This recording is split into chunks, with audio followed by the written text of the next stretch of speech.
The essence of today's video is going to be to show us how we can determine the best crop for our goal or for our purpose.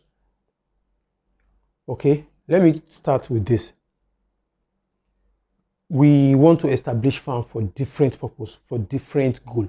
Some people want to establish farm because they just love to be in a farming environment. They have the passion for grain. They have the passion to see farm. Some people are like that. Some people want to establish a farm as a side hustle, whereby some people want to go into farming because they want a business.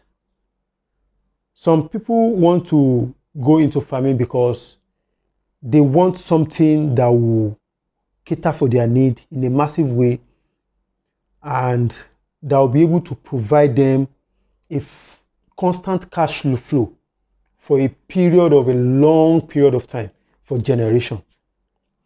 Some people want to establish a farm to support their industrial expansion because they are industrialists. So there are different types of crop for each purpose. You cannot take a crop that is meant to generate weight and you want to use it to achieve food. Do you get it? Because there are crops that are meant to feed people. They are not meant to make you rich, to generate generational wealth.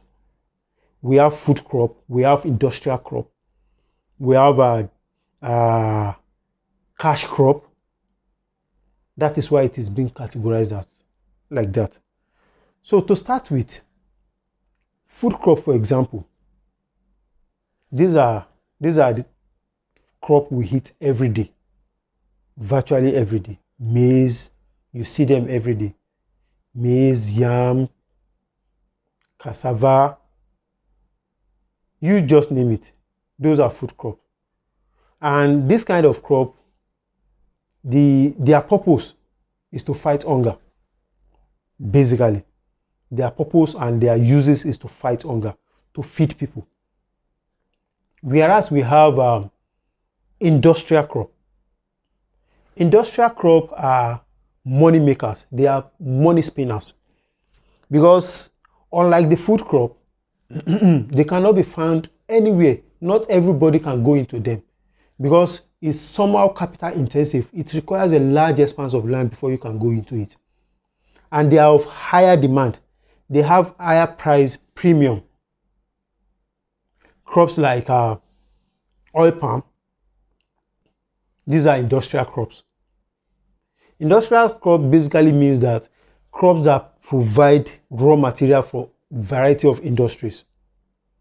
These are industrial crops. They have high premium placed on them. We also have long-term crop, generational crop. Crops like cashew, oil palm, coconut. These are crops you can build generational wealth on because of the high value placed on them. Different crop for different purpose. And looking at all this kind of crop, they have varying degree of requirement. The varying degree of work you have to put into place before you can be successful with them. You cannot expect somebody who have a 9-to-5 banking job and you want to run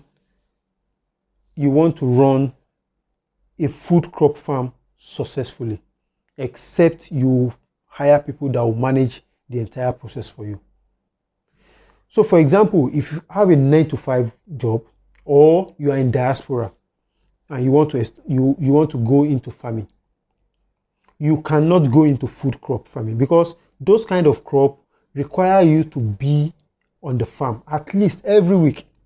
You have to be at the farm every week to do one operation or the other. They require your presence. These are the requirements you have to put in place. you have to do rigorous operation, land preparation every time you are recycling the circle.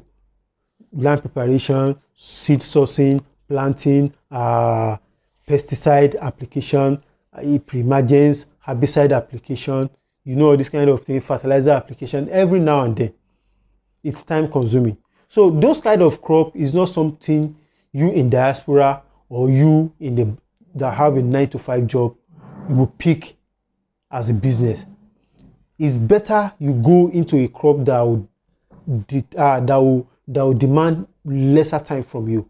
Crops, plantation crops, tree crops that you just go there every 3 months, do cleaning or do clearing, and they are okay. They are okay. So it's better we don't mix it up. I'm saying this because of people who have this interest in agriculture, and they are in diaspora. They have a 9-to-5 work. You have to study yourself and know what you want to go into. If you are in diaspora, I will say it 100%. You don't have any business in poultry. You don't have any business in corn farming in Nigeria back home. We understand you want to build wealth. Those are not the crop you want to build wealth with. Building wealth, if you want to build wealth, generational wealth, go to tree crop. If you want a kind of a constant passive income, go to food crop farming. But you must be available, you must be on ground to see those things to success. So these are the things we have to know. It's not all crop doesn't fit for everybody. We have to know that. Okay, for example, somebody who wants to build a line of factory around his farm, it's better you establish a kind of farm that will give you product that you'll be able to turn into a variety of products. Maybe cassava, for example. You can extract gari from cassava if you want. You can turn it to starch. You can turn it into syrup, tapioca, lafun, gari, anything. From oil palm, for example, you can build nothing less than 7 industries on an oil palm factory. You can build a palm oil factory. You can build a palm kernel factory. You can build a palm kernel cake factory. You can build a charcoal brisket factory. Same thing like coconut. These are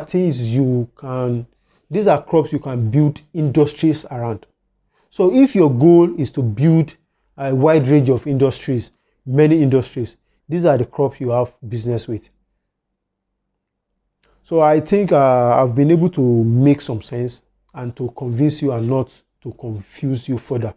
So with this, I've come to the end of today's topic, and I hope you got value one way or the other. If you actually got value from this video, kindly give it a like, share with your friend for us to reach more audience, and see you on my next video. Sheshe.